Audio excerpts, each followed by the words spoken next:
Welcome to Amplify Your Impact. This is a show for entrepreneurs that have to change the world with their purpose-driven business while increasing their own wealth and balancing their own health along the way.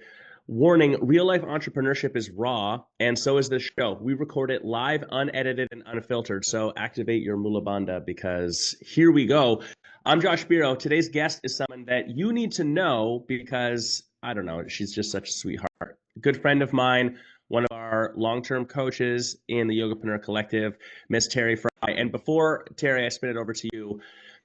One of the things that is exceptional about Terri is her ability to insert herself into any group of people anywhere on the planet and get conversation going, which makes Terri, I think, you a uniquely skilled person when it comes to engaging in coaching as well, because so much of coaching is about figuring out what the heck is actually going on behind the scenes, and then how do we do the right thing to, improve the scenario and improve the business.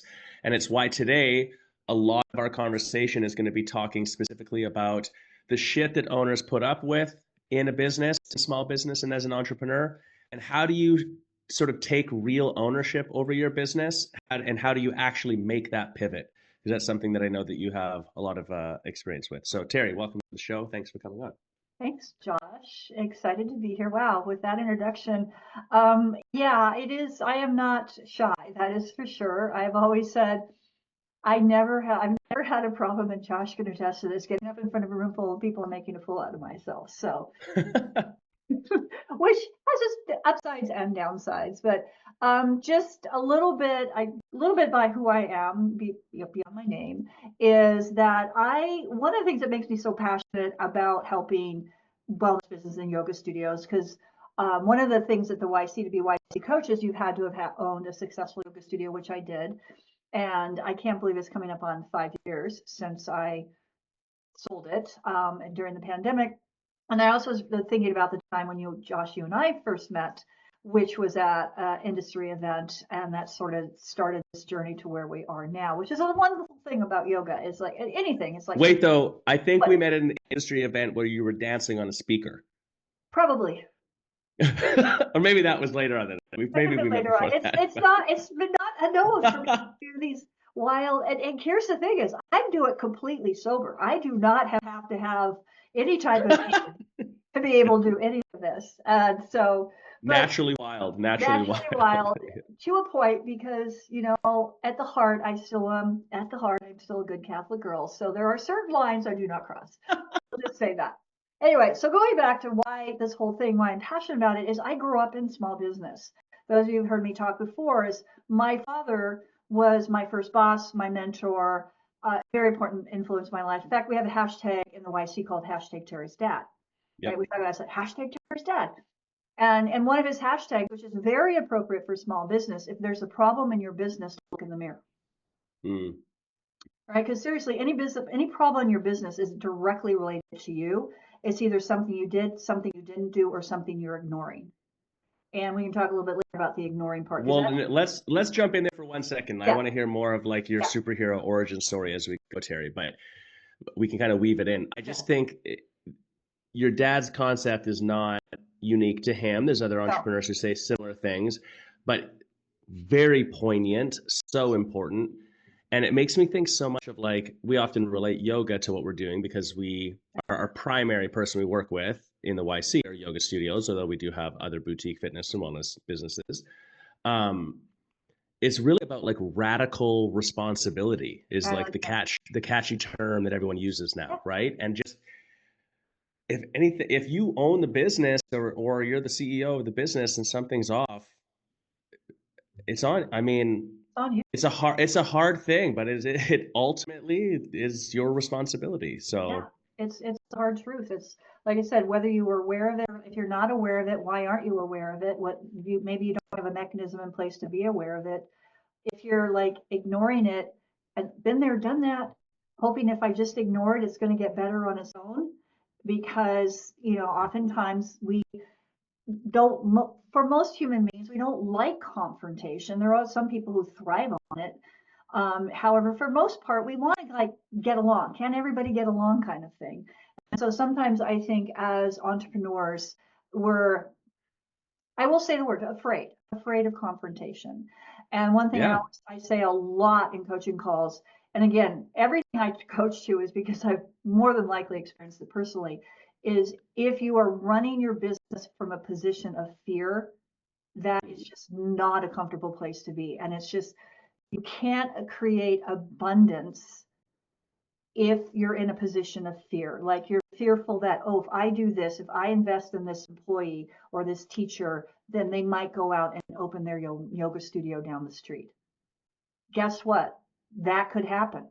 It's such a good point. You can't, no one ever built a ginormous successful business by fearing their way towards it. That's not a perfect way to Well, say it, one but of my people I follow in business, Simon Sinek, he's a big thought leader in leadership and things like that. And I know we've talked about this before, and he said it and other people say it, is the role of a good leader is to develop more leaders, right? yeah, So if you build someone up in your organization and they take flight and go out and do something as successful as well, you should view that as a compliment. yeah, it means you You did a should good job. really look at that as, wow, I empowered this person to figure out that they could do this on their own, which is really an amazing thing. And I think when we approach it from that perspective, and I mean, I get it. I get it. It is a gut punch when someone says to you, oh, you find out about something, I found out that the shit you find out on Facebook or Instagram is like, like, what? WTF? What's this teacher doing? Right? Talking about the shit that studios have to put up with it is a gut punch when that happens. And as we all know, you can only control yourself. It kind of goes back to yoga. What's the most important thing in yoga is breath, right? Learning how to breathe, learning how to control yourself, learning to be in stillness, even when you're stressed. And that is so applicable to Mm, leadership, right? It's so applicable to leadership to be able to take that in and be in stillness and breathe and process it and then come up with an empowering solution for it. right. That's what you can control. You can't That's control what the you other things can outside of it. control, right? And we talk a lot about like non-competes. Most of the states in the United States, there's no such thing as a non-compete. However, what you can say is, if you work for me, you cannot teach here, Mm. right? And that's Well, okay. so hang on, hang on. I want to back us up. I want to Okay, back us up a I step know. because I think you're highlighting like a really specific way that this plays out, and I agree. We see this a lot. This fear part of I'm scared of my own employees and scared of like empowering them too much because they'll leave me or because they'll become my competition or because whatever. And there's some warranted fear there because we have actually seen that happen. But I Mhm. want to take us back the step before. You were saying this like radical responsibility, the hashtag Terry's dad Yeah, quote about if there's anything wrong with your business, look in the mirror. What is it that people are actually scared of? Like, is it actually that they're scared of something? I don't know. What do you think? What are they actually scared of? I think what they're actually scared of is piling more onto their plate when they already feel that their plate's overfilled. It's like, Mm, if I have to get rid of this teacher and I can't fill those classes, then that means maybe I'm having to teach more classes, or I'm having to pay somebody more to teach those classes. Or if it's a front desk, whatever the role is, I'm going to have to assume that responsibility. And I'm already my plate is already overfilled. And how can I do that, take on this added responsibility? So I think what mm, I've seen, and I've seen this actually recently a lot, is I think that's really the fear, is that, holy smokes, if I get rid of this person or this person leaves, I'm going to have to take all of this on. And the reality is, yeah, you might in the short might. term. Yeah. And that's where it's kind of like, I'm old school. Oh, gee, suck it up, buttercup, right? It is your business, and you might have to take it on short term. You might have to bring in some temporary help while you look for a longer term solution. And in this situation specifically, please, please, please, please do not panic hire. Mm. I've had a couple of instances where that's recently panic hiring. And the adage is hire slow, fire fast. So when you panic hire, that can almost be worse than taking on some additional responsibility short term whilst I love that word, whilst they use it a lot and I just got back from I love to say that I just got back from Europe. When my trip in On Europe. my trip to Europe, where I did on sites and visiting clients locally, which was super cool. But they use whilst a lot in London. Whilst now I forgot what I was gonna say. Well, the quick hire The quick hire, yes. situation. Yeah. Right. I've been experienced that a lot. They're while they're looking for someone, it's they quickly hire instead of just taking that again breath. Mm. And in one case, I even had told a client, I said, if you can't find a teacher for a specific class, it is okay in the short term to just cancel the class. Oh, what? I Yeah. mean, we don't obviously like to do that, and we obviously don't want to do that, but I would argue that it's better to maybe cancel a class for a very short term amount of time until you can find a teacher to teach it and throw somebody in there that's just going to destroy the brand. Mm. Radical Well, thought. so talk to me about the. I agree. I mean, talk to me about this responsibility aspect of all of this, though, too. Like when we talk about the shit that owners put up with in any business, yoga or otherwise, and how you sort of take ownership over that. I think that what you're talking about with look in the mirror, that really is ultimately like kind of a universal truth in entrepreneurship. And let me just say this, that like even when something happens and it isn't directly your fault in that you didn't do it, Right, there's always something to learn. right. It's not about fault, it's about like responsibility. There's always something to learn. You said earlier, even if you don't know what's going on because you put your head in your sand, that's still your responsibility. I was thinking of I got pulled over once in my truck when I was, Once? yeah, well, more than once, but like when I was very young, like, I don't know, 16 or something like that. And I tried to make the argument with the cop that I didn't know whatever the rule was. He pulled me over. He says, that's your responsibility to know the laws of driving this vehicle. So whether you know or not, it still breaks the law, period. I think with studios or with business, it's a lot like that too. Like putting your head in the sand and trying to pretend you don't, oh, I didn't know that this could happen, like doesn't matter. It's still your responsibility. So what can you learn from that?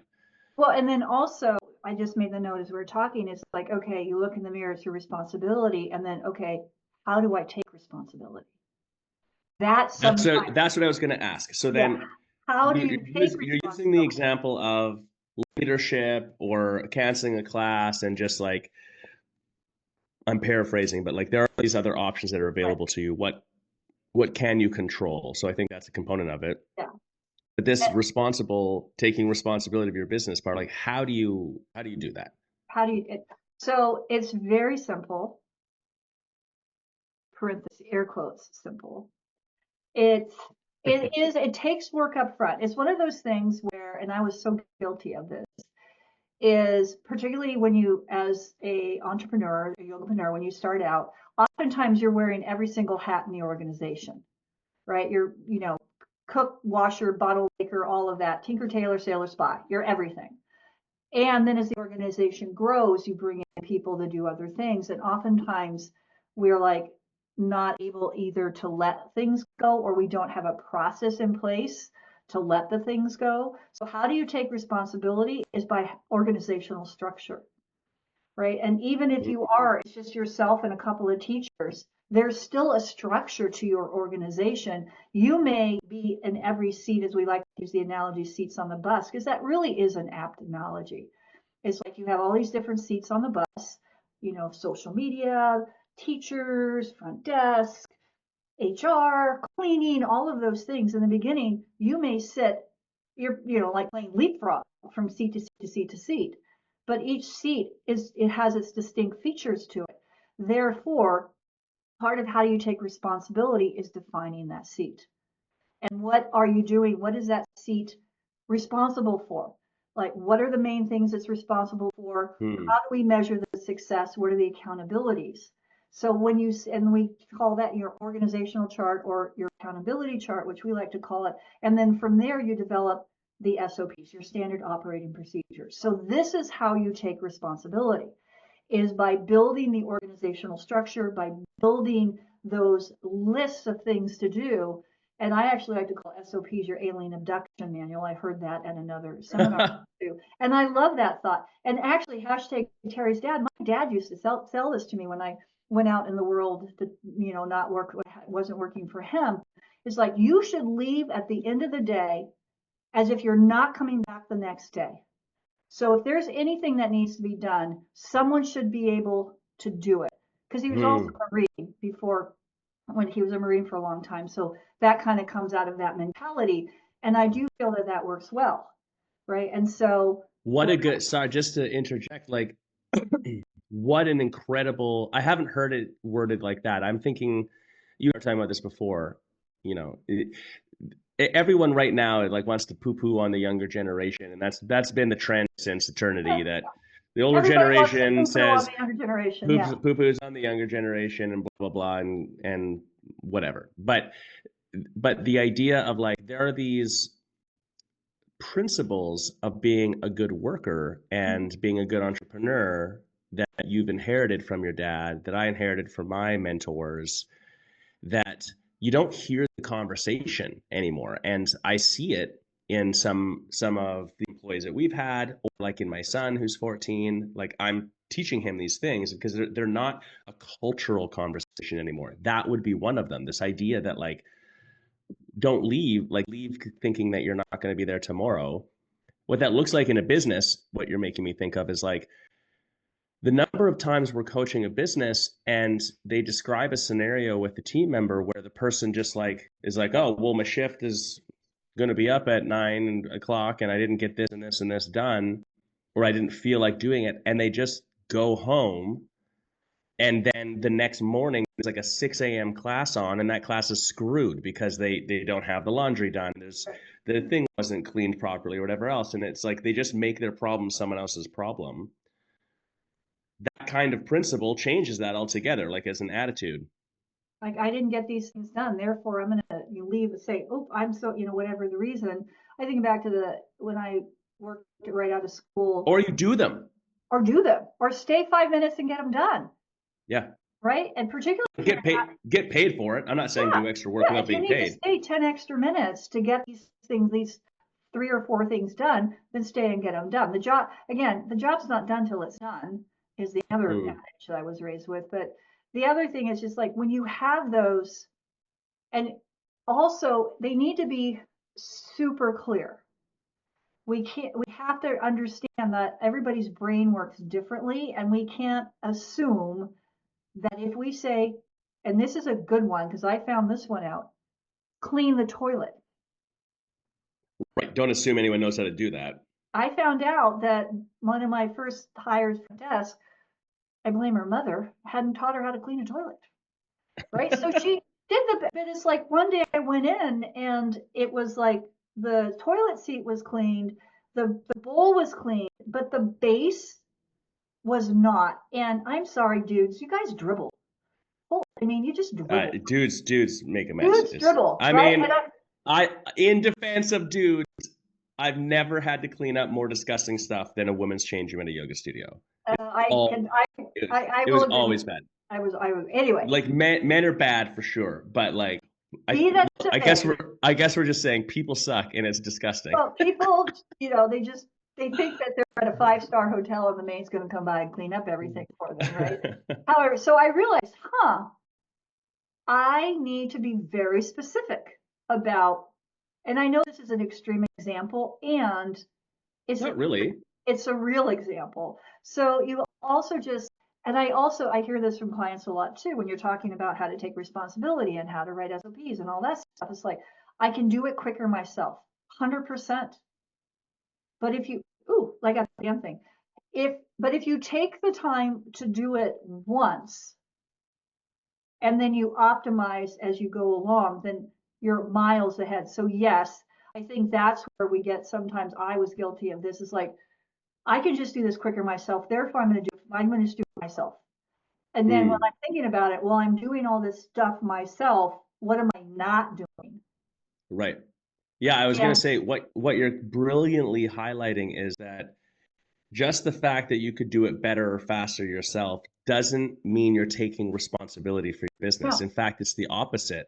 it's making you feel good because, oh, I'm busy, because this is where the ostrich in the sand happens. I'm going to Mm, pull it back to that, because you're like, oh, I have to do these things because I want to avoid doing these things. And that's right. where we get to another long-term person I follow, is Brian Tracy. He wrote a brilliant book called The Psychology of Selling. And he also wrote the book Swallow That Frog, which is do Yeah. the thing you don't want to do first up, right? So Yeah. that's the thing is, oh, I'm so busy doing these things, then therefore I don't feel guilty, or I like, oh, I'll do that later. I'm pushing that thing out that I know should be done because I just don't want to deal with it. And I would guarantee you, I would bet you right now, dollars to donuts, that that thing you is revolves around another human being. I think very often that's been my experience coaching as well. Yeah. It's like they're I kicking, mean, and admittedly personally, that it's yeah, like if there's tension with another human, that's the thing that you're like the most reluctant I'm to kicking look that at. can Yeah. down the road. And then we look at those, and I'm coming to see this more and more, is when we look at those human issues that we're encountering. And hey, let's face it, we're all flawed human beings. We all come with our own baggage. We all come with our own shit. We all come with our own personalities and how we do things and how we approach things. And I think that I do believe in this. I don't talk about my mom as much as I talk about my dad, but I just want podcast land to know that my mother was equally as important to me. From her, I got a lot of kindness, and I got my theatrical flair from her. That's who you can thank for. Anyway, so I like to give to both my parents. Again, total side note, I was blessed, amazingly blessed with two awesome human beings as parents.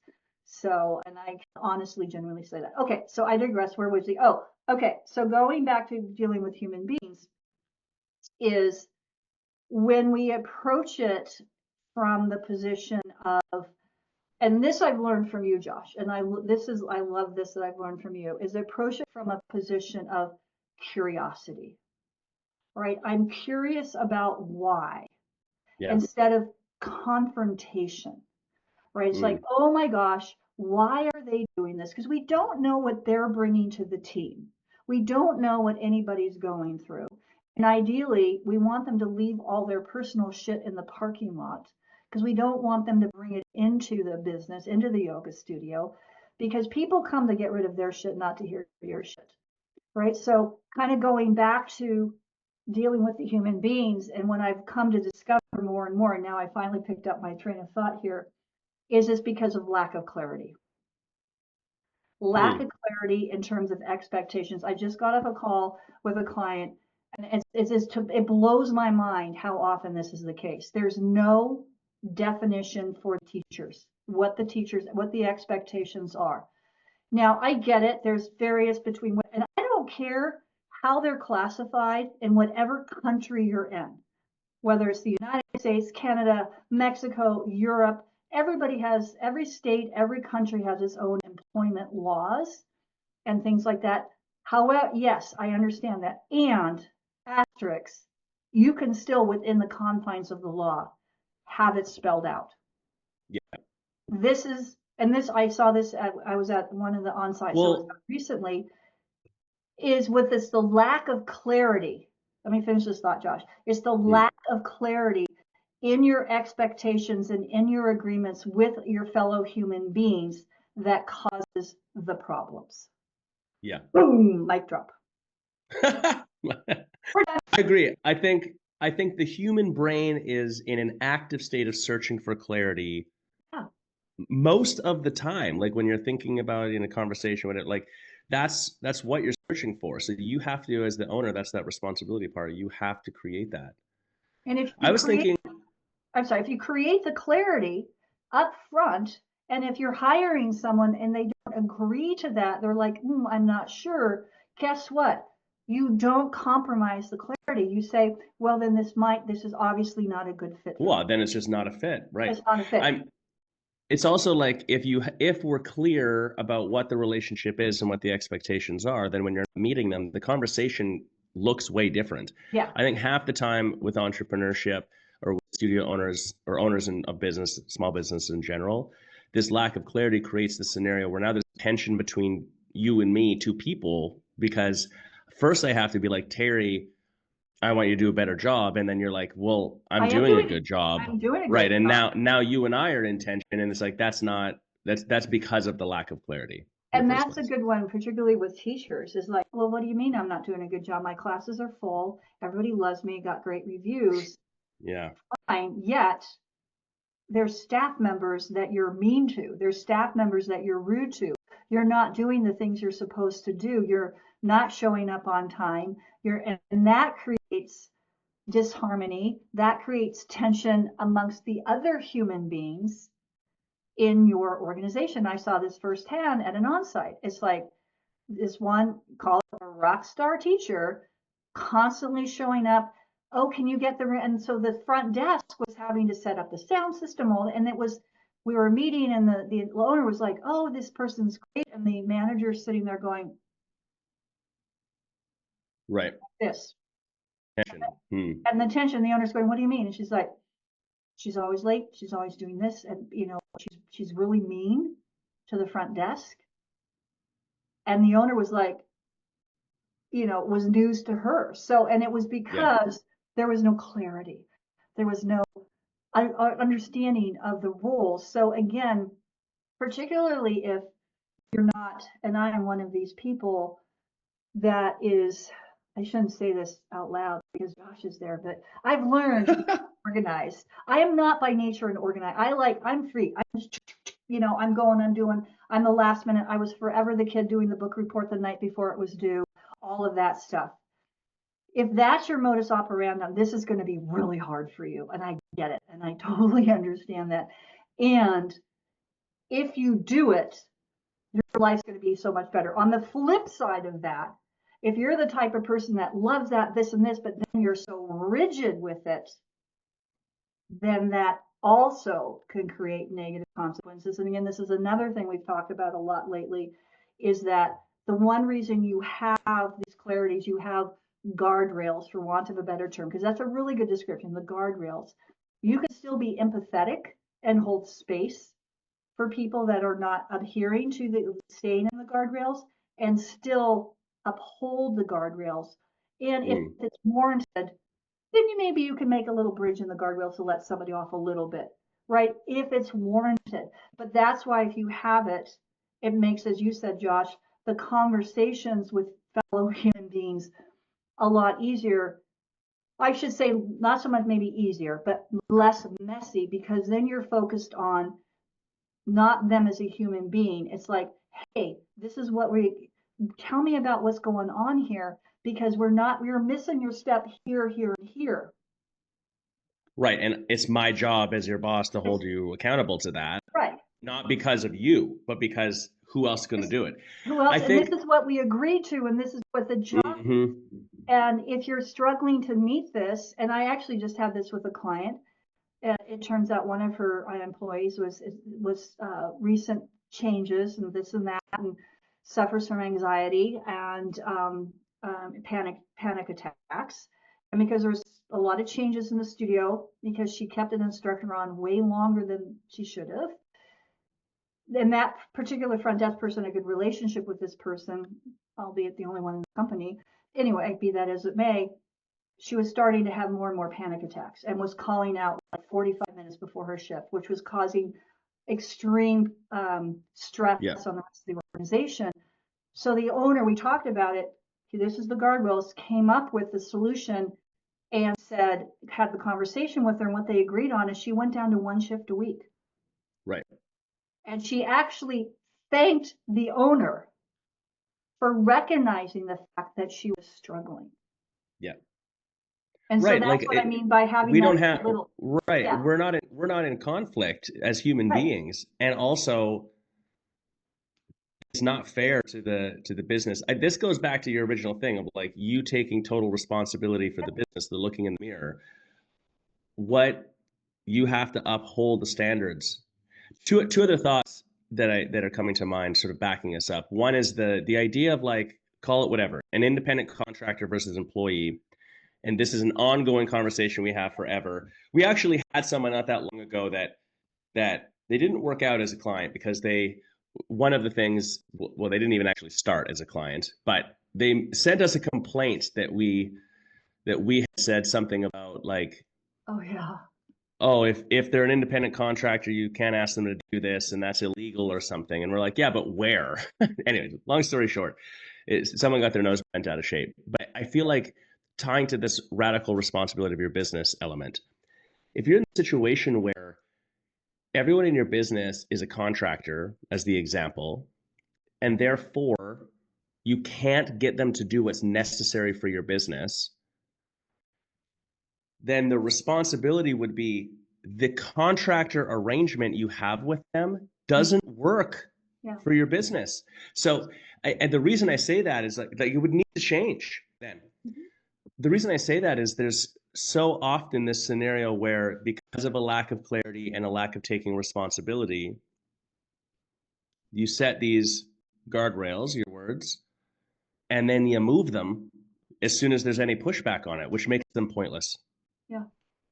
And so, like, it's not about being rigid and never moving, but it's like the business is an entity that is not you as a person, and you are taking care of it. And that's the responsible part.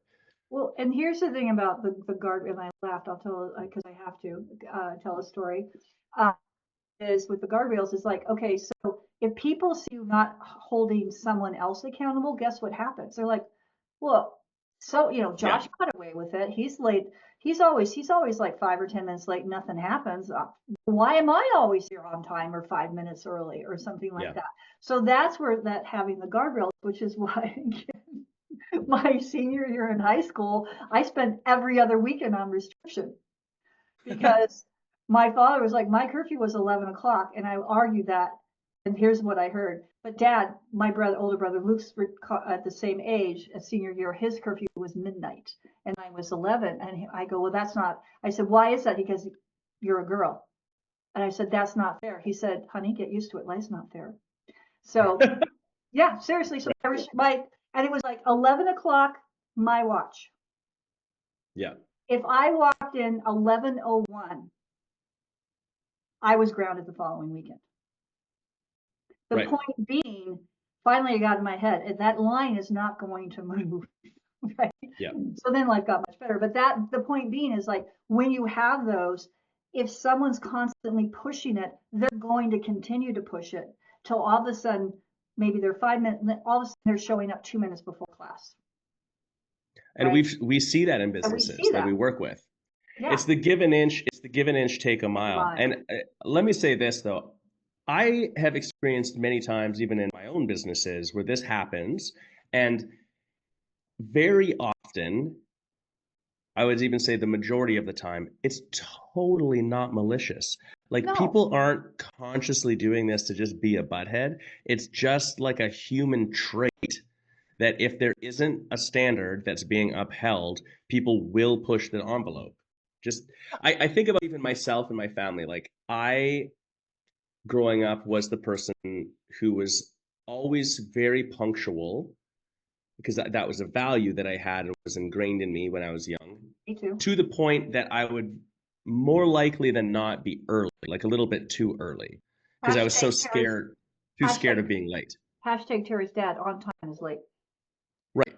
And I had that mentality too, just in general. Yeah. Now, like it's just, I'm totally have shifted. I've lived in Mexico for so long where everything is so flexible with punctuality that like it feels almost impossible for me to be really on time for things now. Like I have to really consciously put effort into it. And like, so how does that happen? I don't know. It's just like through osmosis. It's just organically moved that way. I'm just making the point that like, even though that's not where I was before, it's the circumstance that I've lived in long enough that now I as well have pushed that envelope. And there's no one, being like, you got to be punctual anymore for a Yeah, reason. well, sometimes, definitely cultural norms, but you're pretty much on time for calls. I mean, you still, that, Right. With our yeah, business, I with would the be business. for Yeah, sure. Yeah. yeah. Um, I want to go back to the taking responsibility, keeping yourself busy doing things that maybe you don't need to be doing because you don't have a system in place. That's not taking responsibility. I think the couple of thoughts that were coming to mind as you were saying that tie some of this together is one, maybe there's the scenario where, well, the first one is being busy doesn't mean you're being productive. No. Like every studio owner, every business owner, every entrepreneur that I know is busy. It's actually like the weirdest flex that entrepreneurs do. They're like, oh, so busy, working so many hours. They're like, yeah, but So what are you doing in those cool, hours? cool. Like that doesn't Yeah, really tell me anything. Maybe you're just shitty at working. I don't know. yeah. But but so being busy doesn't mean being productive. But I feel like being very busy is also a form of avoidance. It's a form of procrastination. Oh, 100%. And so, very often what I see are businesses that are keeping themselves busy, and then that itself creates, this is subconscious, so I'm not Yeah, casting shade on anyone, yeah, but it's like it creates this scenario where now you have this excuse for a failure. You're like, oh, yeah, well, I didn't have time to do this, or I don't have time to do that because I'm so busy doing this stuff. And now you get to let yourself off the hook yeah. instead of being like, I'm wasting a bunch of time doing this shit that doesn't matter that anyone else could do, instead of doing this stuff that only I could do that would actually grow my business, but it's not my fault the business is failing. So going back to this like look in the mirror responsibility part, Yeah. it's deep. It is very deep. And also looking at the tasks that you're doing is, I mean, it's the classic, what Stephen Covey, 7 Habits of Highly Effective People. It's like you need to be working in the important, not urgent category, right? The Right. important, not urgent. Because if you're in the not important, urgent all the time, which is when you're busy doing all those tasks because maybe you don't want to deal with the things you should be dealing with, and oh, I'm so busy because I can't get to those things. I think, and again, I'm totally guilty of this. That's where I think a lot of times in the beginning, particularly when we start working with coaching clients, is where they tend to be. And it's amazing sometimes we get so much pushback when we Mm. start getting them, and not just pushback from them. An interesting kind of owning your shit and being this kind of segues into the other thing is like, you are the owner. You are ultimately, yes, you're in the mirror. You're the one that has to pay the bills. You're the one that has to make payroll and pay the taxes and all that stuff. So it's one thing if you're asking someone on your staff for feedback about something. It's like, hey, I have this, and I've been dealing a lot with this lately. Hey, I have this idea. I'm thinking about this. What do you think? Give me your input on it versus here's what we're doing, da, da, da, and then you get the pushback. Now, sometimes it's And then they because, give you feedback. Yeah, you're and like, then I didn't ask you for I feedback. didn't ask you for feedback. I didn't ask, should we do this? I I'm did. telling you this is what we're doing. This is what we're doing. Now, sometimes absent in that, and we're a really huge proponent at the YC of the why. Why is it that we need to do this thing? And again, sometimes at the end of the day, it's just, I don't know, maybe I'm old. I am old and I'm old school. And I was, it's like, because sometimes can't you just still say because I said so and that's the only reason you're doing it?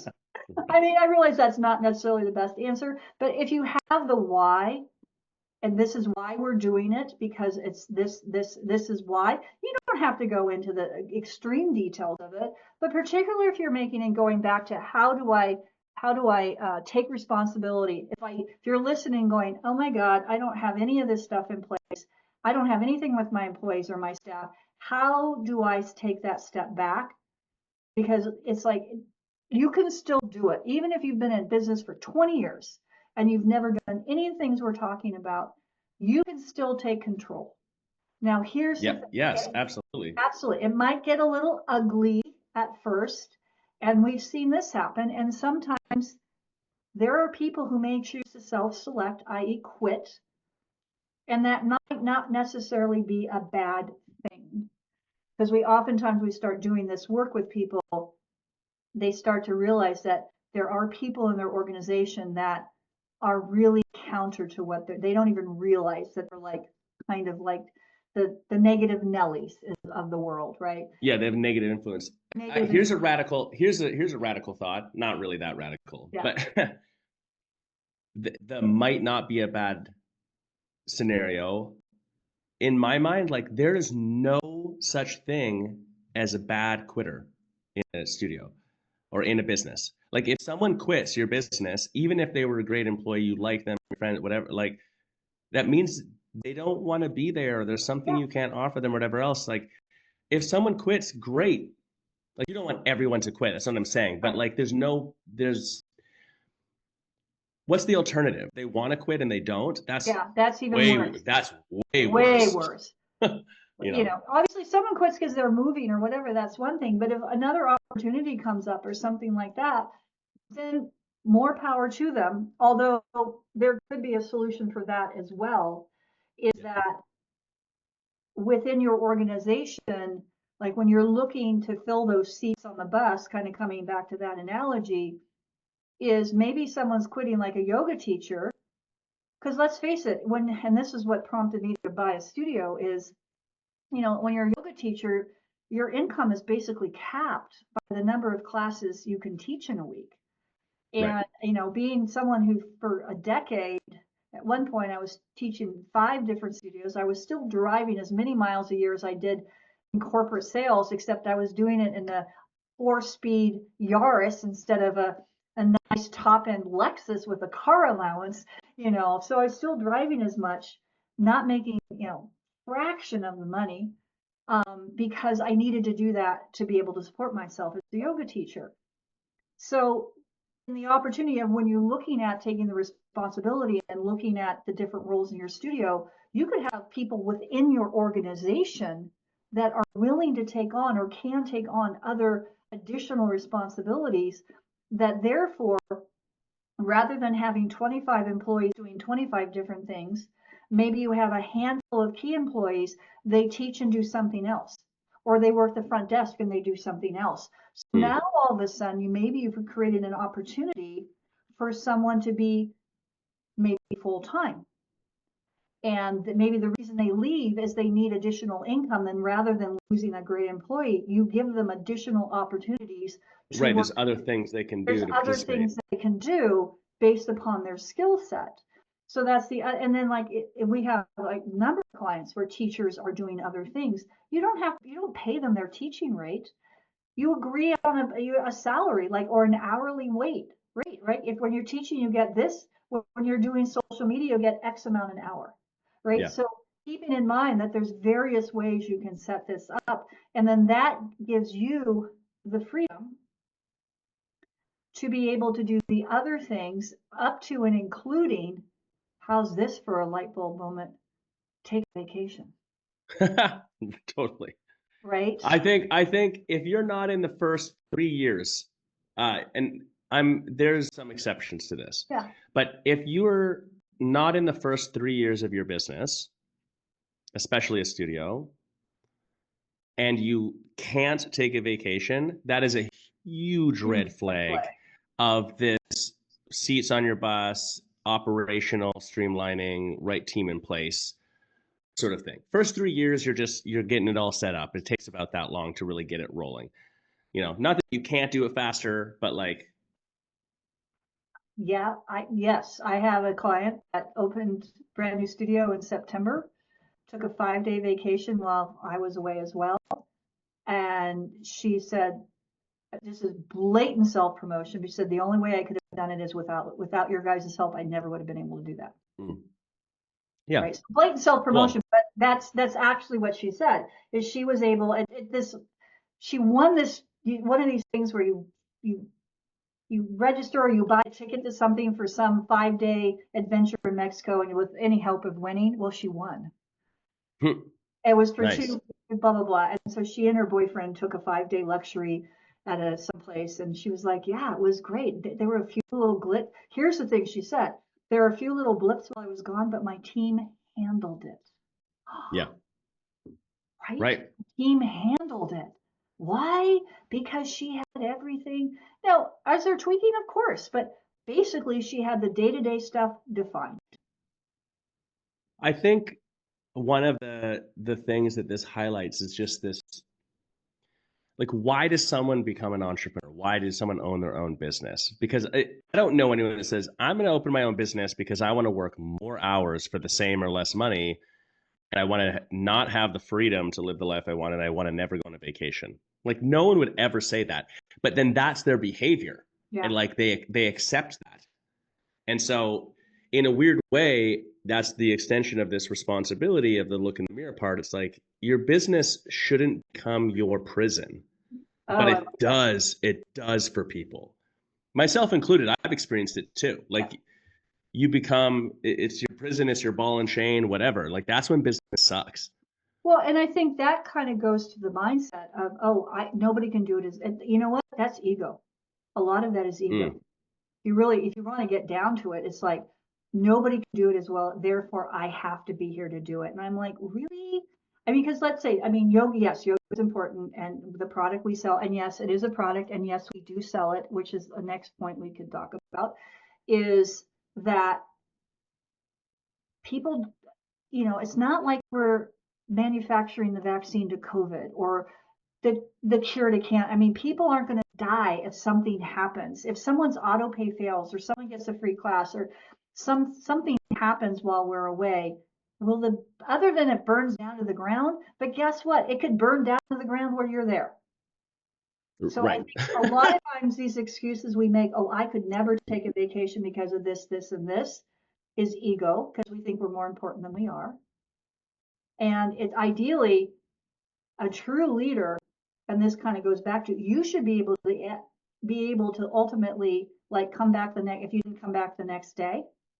And basically my dad said if you die, the business should survive. Yeah. If the business doesn't survive, then that's on you because you haven't Well, put the systems in place to make the business successful.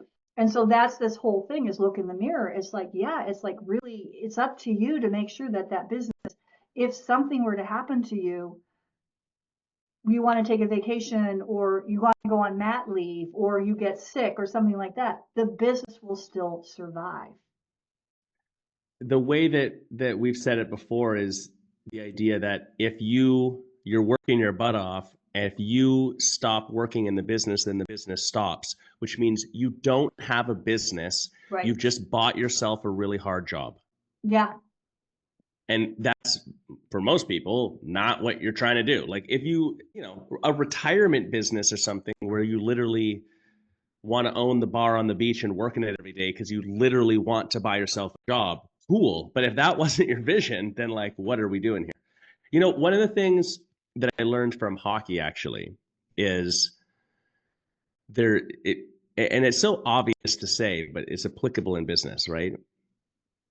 There's always going to be someone bigger, stronger, faster, scores more goals, can fight better. Like you got to be aware of that as a player. And so the only way that you can succeed is by figuring out how to play with your team. Because Yeah. even if you're the best player on the team, someone's better than you. There is no bet like at something for sure. And so I think that's the same thing in the business. And going to your ego comment, it's a really hilarious thought. Like, oh, you're the best person at doing this thing in your business. Like, there's no way that's true. First off, not if you go like expand to the whole world. Someone out there can do it better. But also, it's a limiting belief system that allows that to happen that owners that I've worked with throughout the years are oblivious to, which is that if you think that's true and you behave that way, it means you're not even looking for the expert who's better at the specific seat that you're talking about. If you're the best person at doing whatever in the business, one, that's not true, but two, that means the business will always be limited by your quality at doing that thing. As opposed to, it means you're not even looking for the person who could do it better. Or conversely, if you are so good at it, then you should be great at defining it and building the system and training. It's why you're going to be excellent at training the next person to do it. Good point. Fair point. Yeah. I mean, Or maybe you build two people. Somewhere I watched a thing once, the person was saying, let's say you do a job and you can do it to 100% quality. And then to get that same output of 100%, you actually need two people. But those two people each do it 70% as good as you, but there's two, which means you get 140% of the quality of what you're doing. Like, so what? That's even better. yeah. Yeah.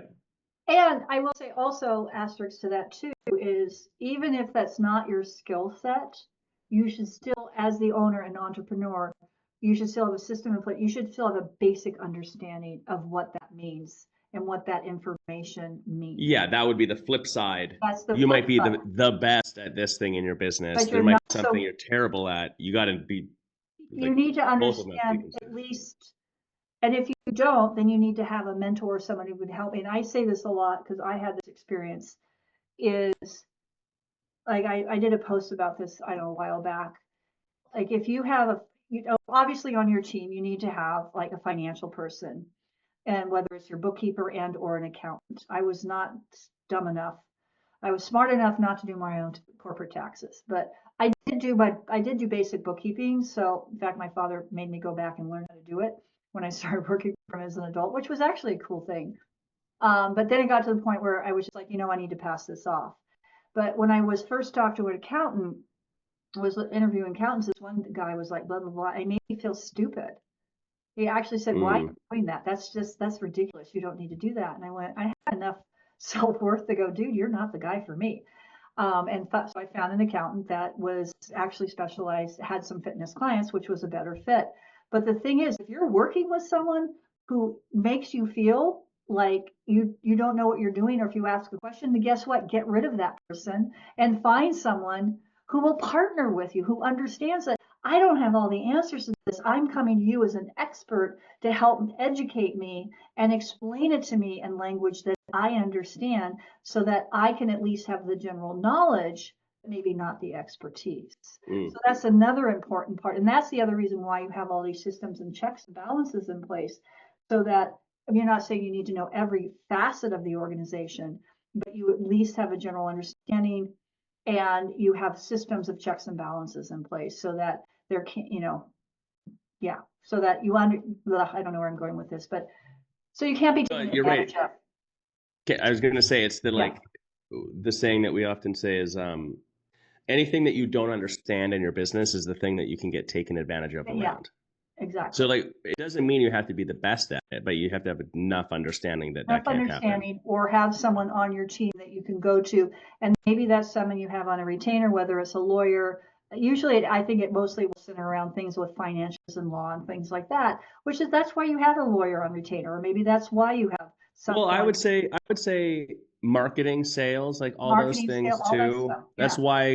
That's why as a coach, like a lot of the time, not to toot my horn or our team's horn, but it's just like people come to us and one of the discussion points is, okay, we had an owner recently, we like tallied up all of the yoga trainings they'd done throughout the years. And like they had like 2,000 hours in certified yoga teacher trainings. And we're like, okay, cool. How many of those hours were how to run your CRM system, how to offer good client service, how to sell someone something, like zero. It was like Yeah. one in 2000. It was nothing. And so, it wasn't for lack of trying or belief. They just literally hadn't honed that craft, didn't have that skill. So, yeah. Because there's that dynamic in the yoga world that somehow sales is sleazy and we don't sell yoga, No, don't even get me started. which is going back to the whole thing about owning a business, is that it is a business. There's nothing wrong. It should be profitable, because if it's profitable, that means it's supporting you and your family and other people. Because guess what? If it's not profit, think about this thought experiment. We know that yoga has the power to transform lives. That's what we all firmly believe. We firmly believe at the YC. All our clients believe that.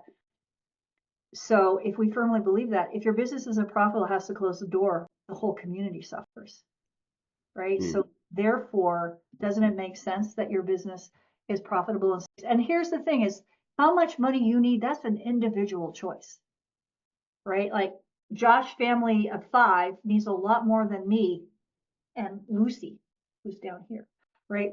Because his expense was much higher than mine, right? Because he has 3 kids and all that kind of stuff. And oh my God, all that stuff that goes with good. Whereas, so it's like how much money you need to bring in is a very personal decision. However, we need to have that coming in. And I would also argue, even if it is like a side business or a passion project and you have another source of income to cover it, I want you to think about this. What do you want to do with that business at the end of the day? What I mean, what is your exit strategy? So if that is you, that's wonderful, awesome, great. However, if at some point down the road, you've decided that, I want to retire or I want to move on to something else. And now I have this business that I've built up and I want to sell it. And somebody else buys it and sees that, oh, you haven't been paying yourself. Guess what? That business, the Not worth value of anything. that business just plummeted. Yeah. Just plummeted. So those are all things that, we coach towards is one of the first questions is like, what's your exit strategy? People are like, what? Because for me, when I bought my studio, I was 53 and I knew that I wasn't going to keep it forever because it was in New England. I didn't have family in New England and I never planned to stay. I just ended up in New England, totally happenstance. So when people ask me when did I decide to sell my studio, the answer is always, it's the day I bought it. The day I bought it is I knew I was going to sell it. It's just a situation occurred that I just decided to accelerate that timeline by a few years. But I always intended to sell it. So therefore, I always treated it like what? A business. And because it was just me, there wasn't a safety net. It had to work. It had to pay my rent and pay my health insurance and pay all those other things that one needs to have in 21st century society to survive. So that's the other thing that's a very interesting dynamic when we start working with yoga studios is this thing about, oh, I don't want to talk about money. I don't want to talk about profit. I don't want to talk about sales, especially yoga teachers. And sales isn't a dirty word. And in fact, to your point about the yoga teacher training, one of the trainings I just did over in Europe was one of my clients. I went over and I did our basic sales training at a YTT with a group of teachers, yoga teachers, people in training that were in their 200 YTT that hadn't even taught yet. And overwhelmingly, the response was positive. Yeah. We're like, wow, this is good information to have. And what I said there were a couple of owners in the room that were help facilitating. I said to him, I said, if a new teacher came to you who never taught for you before and asked you in the interview, I'm just curious because I want to make sure I do a good job for you. What is the minimum number of students that you need for me to have in your yoga room to make that class break even? Would that not be like, yeah, boom, you're hired, you're instantly hired and you instantly get whatever class you want. Okay, so now I know I have to have, okay, so what are some things or tools that you have for me to help me make sure my classes are full with waitlist? Most yoga teachers don't think that way. No. But if we could start doing some of this education earlier so they understand the mechanics of it, then we're just that much better. Terri, take us back to sort of some of this origin story. Obviously, you have a lot of business experience. You have a lot of coaching experience. You have a lot of, just a lot of experience with entrepreneurship, with, being an employee, an owner, selling a business, etc. So you mentioned, your dad being a mentor early on. What happens next? Like, how did you end up here? How did you end up owning a yoga studio or going the entrepreneurial route and becoming an owner?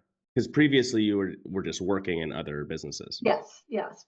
So, like I said, my father had his own business. I grew up, seriously, I have some of my earliest memories are going in the store, and it was an old-fashioned stationery store, pens, pencils. I remember when Post-it notes first came out. Seriously, Hmm. I remember floppy disk, 8-inch floppy disk came out, right? So office furniture, all that kind of jazz. And I would go down and break boxes down and stock the shelves. And eventually I got promoted to waiting on customers. And then I got promoted to ringing up sales. And then I was like, Dad, can I get paid for this? Because I'm tired of getting pens and pencils and erasers. I would go. We were the best supplied kids at school. Let me tell you that. It's back to school time. We had all the gear. So I did that all the way through college. And then after I graduated, I ended up working in the same industry. So then at one point, my dad said, hey, if you're going to stay in the industry, why don't you come back and work with me? And so I did. And I worked with him for a number of years, made me actually a partner in the business with my brother.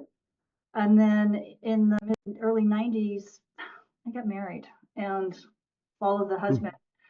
And so then I left the business and ended up working in the same industry, but on the other side of it. And in fact, towards the end of my sales career in corporate sales, my father's company, he had retired at that point. My brother was one of my clients. Oh, let me tell you, that was an awkward conversation when the head of credit department called me and said, Terri, this is really awkward, but your brother's company is past due on their employees. It was very awkward, but anyway. So I did the corporate gig for about 12, 13 years. And then I had started practicing yoga. It was wonderful. It was great. It was in the process where I was undoing that I do and all that stuff. And in 2005, the corporation I worked for had just gone through some dramatic changes, and it wasn't fun anymore. It was just getting too, I guess, too corporate is one of the word. They wanted us to track and I was like, eh. So that's when I decided to go to yoga teacher training. And so not knowing full well what I was getting into, but I went to training. I did the OG Bikram 9 weeks in LA in 05. And from there, I started teaching. I was a traveling teacher for a number of years. I taught in Hong Kong for about a year and a half. I taught in Malaysia. And then I'd gotten back from Malaysia and wasn't sure what I was going to do. And a friend of mine said, oh, well, another friend of ours who's actually a client, longtime client of the YC, had opened a studio with some teachers. And he said, I think you should go teach for her. And then he called her, a friend up, a mutual friend is also named Terri, and said, oh, I just invited Terri Fry to come live with you and work at your studio. I hope that's okay. And so I got an email from her. I wish I had scheduled. It was very simple. Your room is ready. I need a teacher. Your room is ready. Let me know when your flight arrives. So that's how I landed in New England in 2009. And then I just started teaching at a bunch of different studios, had the opportunity to teach at this one studio, and the owner opened a second location. And then at that point, he hired me to be his manager because of all the other experience I had. And then unfortunately, he was diagnosed with stage 4 lung cancer 6 weeks after he opened the second location. Unfortunately, passed away. His widow decided to sell the locations, and I bought the one that was close to me. Now, here's the thing about it. I did it very reluctantly because, and I say that because a lot of the people I went to training with, maybe I don't know about you, Josh, but were like, they absolutely wanted to own a yoga studio.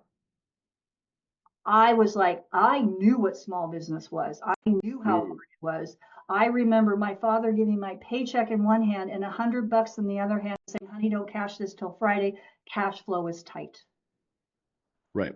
So I understood that dynamic, and whether we went for 1 week of vacation or 2 weeks of vacation was completely dependent, or any vacation was completely dependent on how the business was doing. So I really understood that from a very young age. So I never went into it wanting to own a yoga studio. But then, like I said, at 53, I was just like, you know what?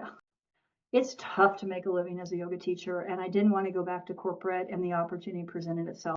And then, like I said, okay, I got to make this work, and that's what I did. So that's sort of I like that, the reluctant purchase, because often it's the opposite. It's the oblivious purchase is what we see, especially with the yoga studio. Not oblivious negative, oblivious like just excited and don't really know what you're getting into. You had a different experience in that. So, and I will say that even then, I remember going to Mind Body University at Chicago School of Business, 2016. They're talking KPIs, which is like, oh, I was a liberal arts major, okay, which means I know a little bit about a lot of things. And Roxy, who we both know, starts talking about KPIs, and I am deer in the headlights, and I'm starting to get really anxious and like, oh my God. So I just quietly got up, went to the women's restroom, put myself in a stall, sat down on the toilet, and burst into tears and was like, how did I ever think I knew what I was doing? I thought I did. All this experience, all this training in corporate, working for my dad, all of this stuff. But the enormity of having it be on my shoulders was crushing at that point. And I was just like, a complete imposter syndrome. Like, there's no way I'm going to be able to do this. You know, dried the tears, splash water myself, put on the proverbial big girl panties, went back in because my personal hashtag is no option to quit. So I went back in and just said to myself, I remember distinctly, I said to myself out loud as I was walking out of the bathroom, I said, Terri, you don't get this, you don't have this now, but you will understand how this works. You will figure this out. And I did. I like it. I know, actually, you're one of the masters of KPIs, I think. I know. I went from not understanding KPIs to like, I love KPIs. In fact, my it's not a key performance indicator. I call it keep potential income. Because I liked, when I look at KPIs, I look at it as, I always tell clients, it's like, we're not looking at this as, we're looking at what is the story that your KPIs are telling you, because numbers don't lie. What's the story, and what can we do with the story? How do we take this story? What are the opportunities that this story is telling us? Because we talk about this a lot of times. It's like, oftentimes when a client comes to us, they say, oh, I need more leads. I need more people. And when we look at the numbers, it's not that they need more people. It's that their conversion rate sucks. Yeah. Or they don't have enough people on monthly membership. Right. So that's what we're looking at. And that's the other piece of this when you treat it like a business. And even if you don't understand how to do KPIs, there's people out there that can do them for it, like us. And then you have a coach who helps understand them so that you too can understand the power of it. And I really feel it's the power of your KPIs, because when you have that knowledge, because we say knowledge isn't power, knowledge and action is in power. Yeah. So even if you're not profitable and you're losing money, if you know where you are right now and you have the story of how I can get to be profitable, that is an amazing place to be, because then it's nothing but potential. So you don't know until you know what your numbers are. You know, as a spin-off of this, because you've answered a couple of the questions I was going to ask about, like, you know, what strategy or tactics would you offer someone, but maybe in a different vein related to this. What you mentioned going to Mind Body University, outside of something like that, like, what sort of resource have you found that's been impactful as an entrepreneur? Where do you go to, or what have you found that's where did I go, or where would I go now? Both, I guess. Well, because I went with Mind Body, and I will also say when I bought my studio, we were seriously still index cards in an index file with A to Z in 2015. So I went with Mind Body, partly because of the reporting. But again, it's like, that's who I went with, and I'm happy I made that decision and I think that the resources that they had at the time were really incredible. So I really plugged into that network, and that's how I met you. That's how I met Josh. Actually, we met at a Mind Body Bold event. Yeah. And then the network there, and then that's actually before I met you, it's how I met my coach. And I would say the best resource you could have is a coach. And whether, a shameless plug, of course, we'd love to work with you. And if not us, then someone. Because the one thing I realized early on as an entrepreneur is, and this is where, like I said, that crushing weight of, oh my God, it's up to me, is having a coach is having someone in your corner and understanding your business and understanding what it means to be an entrepreneur and helping you and being that sounding board. Because often, even if you bought a business and some of the staff are your friends, guess what? Your employees and your staff are not your friends, right? That's a hard, that personal, professional. And then also there's certain parts of your business that you might want to talk with them. And maybe you have a sympathetic spouse or a partner or a friend, but they're um, too close to you to provide objective. In fact, again, with Josh, when I sold my studio right before the pandemic, and it was scheduled to close March 18th, 2020. Yeah, March 18th, 2020. That sale went sideways and the buyer backed out. It got ugly for half a minute. And thank God I had good legal docs. So we got that resolved. But then I'm like, what do I do?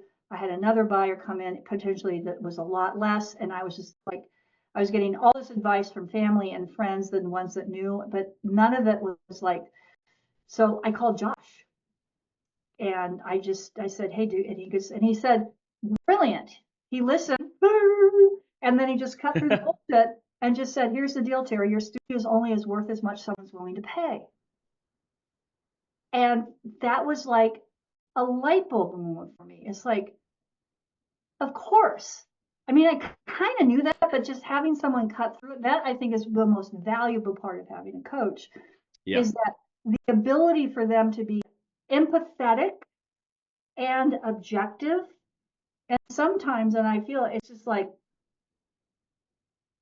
that proverbial slap on the face, just like that dose of cold water, the reality check to say, let's call the thing instead of dancing around it, right? And I just did this with the call right before we got on the podcast with a client. I just straight up said, we need, with you and your partners, we need to have a come to Jesus call, because either they need to get on board or what's the point, right? Yeah, what are we doing? What are we doing? What do we do? We're just chasing our tail. We're chasing our tail. And yeah, well, I would love to keep taking your money every month. That's not how we roll. We want to make sure we're having impact for you. So long-winded answer that I think resources is there, and there's unfortunately it's a pandemic. There's not a COVID. There's not a lot of industry events out there anymore.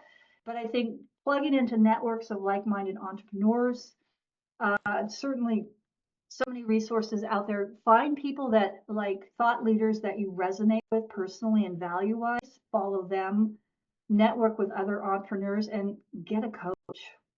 Seriously, get a coach.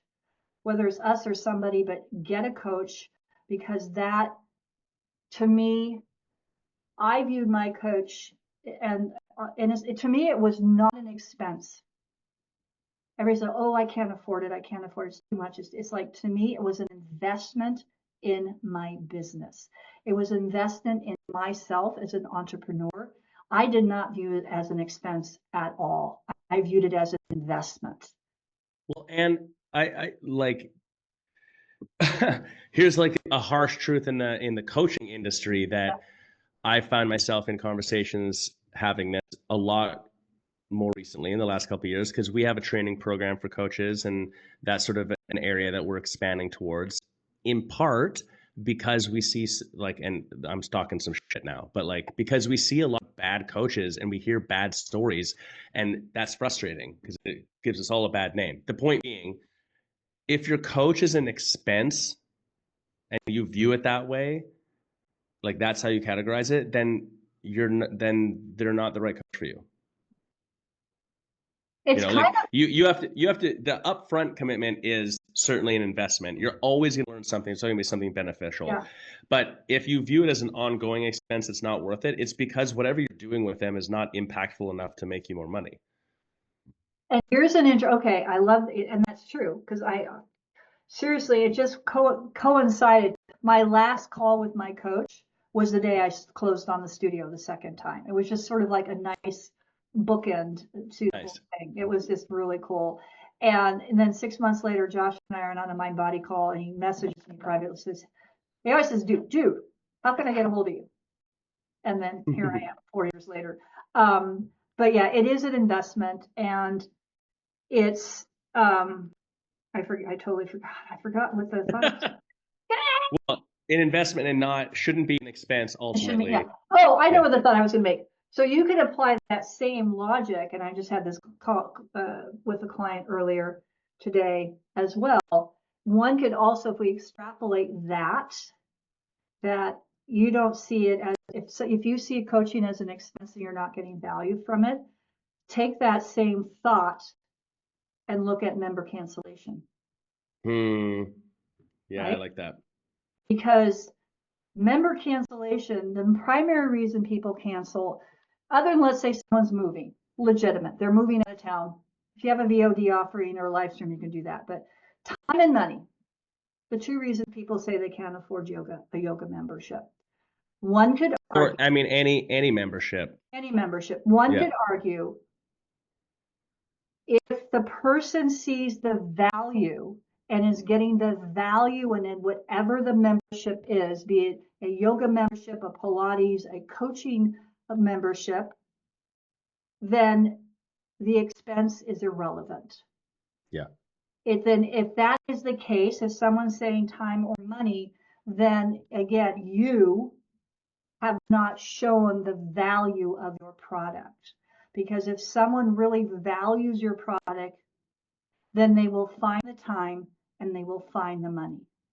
And if it really is a financial pinch, and I had this happen, it's like, I really love my yoga. It's just really hard right now. And I would say, okay, what would your budget allow? Right. Then you can solve for it. And that's a Then, special one-off then that's the special scenario. one-off. Yeah. But they're like, this is legitimately a thing. And it's like, oh, and I never said, how much could you afford? I always would say, what would your budget allow? Yeah. And whatever they told me, I would say, great.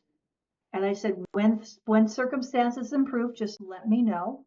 And then every time I did that, sometimes it was 6 months, one time it was a year, they all would come back to me and say, okay, Terri, charge me the regular price. And they were proud to be able to say that to me. Yeah. And they would Yeah. say, thank you so much for letting me do this. It made such an impact. So that's a thought that could be a gut punch for owners, is that really looking at, unless someone's moved away, if someone says time or money, is it really time or money, or is there enough, they're just not seeing the value? And if they're not seeing the value, then guess what?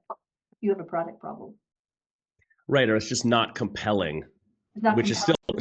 still a product problem, There's but it's something like, going on that's not compelling. I'm just not, I just don't, if someone, what people don't say, which I think is also a component here, they say time or money, but people don't often just say, like, I just don't want to. Like, I Yeah, just don't want to do this anymore, really. yeah. And that happens. But I'm saying that's still a product problem. It means Yeah. there's nothing that's exciting about this to me. I'm not compelled to keep going, and I don't want to just waste my money for something I'm not even having fun doing. Same thing. Same thing. Terri, And okay. take me through a time where, like, take me through a time where it was tough, or where you had to, like, I don't know, go through a tumultuous moment in business. What did that look like for you, and how did you come Oh, through it? yeah, there's a couple. Um, so, oh God, let me think. This is going out there in the outer space thing. So I guess for me, one of the gut punches was, a moment for me is when I realized that as a leader, I had not done a really good job with my team, Hmm. because there was some drama that happened at my studio. And this is where I had to look in the mirror, and I had to listen to someone when they quit. It was just a diatribe. It was just like a verbal vomit. It was just like, and I'm fortunate she didn't do it online, but she did it in person, because this person has great integrity. And it was really, really hard to hear. Now, some of it was just her hurt feelings, but there was enough truth in there that it really made me, again, look in the mirror and like, okay, I did not do that very well. Hmm.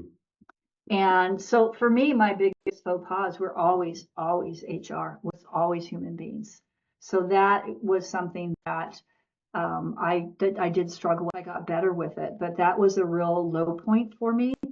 And then I had another teacher that had another time where it wasn't so great, and I didn't think it out very clearly. And it ended up being the teacher had been, and I knew it was coming because it was like it was getting harder for her to get distance and blah, blah, blah, and all this kind of stuff.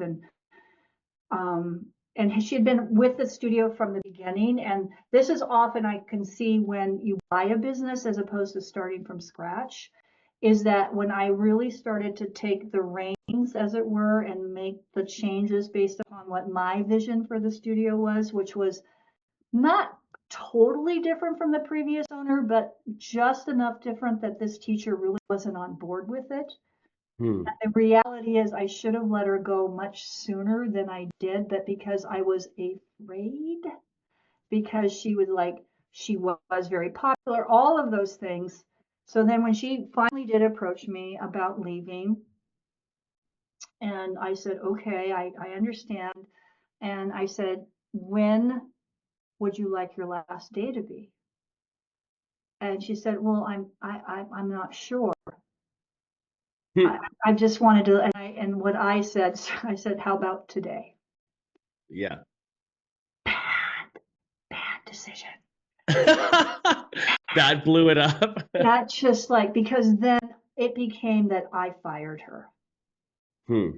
And so I realize now what I should, again, this is because I didn't have definitive processes. I should have said, okay, let's sit down and talk about this. Let's put an exit strategy in place with this particular teacher based upon the history of longevity. So that was to the point that lingered, that one of her people, that what I found was that the teachers that had been on board from when the original owner were solidly in that team.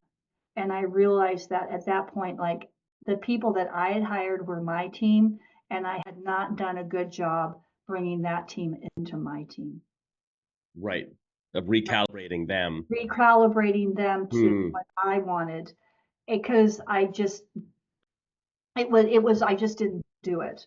And so then because of that, after this one teacher left, this was the end of 2018. Then my mom passed away beginning of 2019. I was in California where I grew up right after my mom died, and one of her, I will say, cohort gave her notice while I was in California when my mom died. Mourning, yeah. Mourning and dealing with that. And I mean, I used to make videos. I'm like, okay, we're gonna make a video for my mom, everybody. So everybody at the studio knew how important my mom was to me. That to me was a huge fuck you. And right, just mismanagement of the team. Because that for me was a pivotal moment where I was like, okay, because I'm like, she could have waited till I got back. It was like, it was, I feel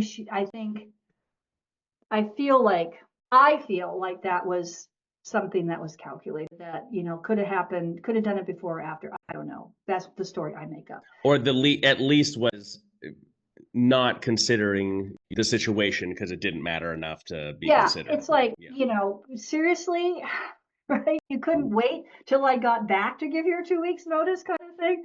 Be that as may. So again, hard look in the mirror is like, that was like, okay, I like really, these are some things that I need to work on, which is a lot of the HR stuff. So those were some of the, and that's why I said a while back, is that I think those issues we tend to, and that's why I said that when I speak from experience, those issues we want to ignore, the head in the sand, typically are HR or human issues, because that absolutely was the case for me. I was ignoring some things in that I should have dealt with certain situations way sooner than I did. And I feel that some of this drama that I had could have totally been avoided. And partly by having clearer policies, clearer expectations, and getting all that organized, and not just kind of like rolling with the punches, and not stepping into like, I'm the new owner, new sheriff in town, this is how we're doing it. And so yeah, so that probably was the biggest lesson for me, and one of the things I definitely take into my coaching. Well, last couple of questions. I think that's a good one, and we've talked a lot about sort of how to handle that a little bit. So, last two questions. Number one, what do you think is maybe a controversial or a strange belief about entrepreneurship that you hold that you feel like is, yeah, a Wow. little controversial, a little weird, something not maybe everyone shares? Oh wow. Well, I think one of it is that I hear this a lot. They're not your friends. Hmm. They're not your friends. They can't be your friends. I feel you cannot be an effective leader if everybody's your best, but you cannot be the best Yeah. buddy. You just can't. I don't know if that's controversial or not. And maybe here's another, this could be controversial, is that unless this is your total brand, I feel that particularly with, it's like, it could, well, I don't know, this is really controversial, is, I don't know, unless you want, here's the thing. If you're going to get political in your studio, you should go all in, and you should go all in from the beginning, and you shouldn't try to shift gears because what's happening in the world, right? Hmm. Otherwise, create your neutral. Like I have a friend, her whole thing is she doesn't decorate for any holiday. She doesn't acknowledge any politics because you say this is your space where you can be safe, and this goes Right. predates everything that's happening in the United States right now. This dates from when she opened the studio over a decade ago, Right. right? It's actually neutral It's or inclusive. inclusive, neutral, as opposed to, I think, being Johnny come lately to the spot. So I think Hmm. identifying who you are and sticking to it and not swaying with it. And even if that means it costs you clients, it costs you clients. I think Yeah. you cannot be all things to all people. However, you can hold true to what your core values are. I I like don't know, that one. I don't know if I that's feel like controversial or not, but it is, you know what's funny? It is today. That wouldn't have been 10 years ago. It is today though. yeah. You know? And I That also think it's okay to say life is hard. It's supposed to be hard. totally. It's like all of this being, I don't know, controversial. It's like, you know what? Sometimes life sucks. And it's okay that life sucks because it's when life sucks that you learn the most. Totally. All right, last question, Terry. This is a unique one to you. Ooh.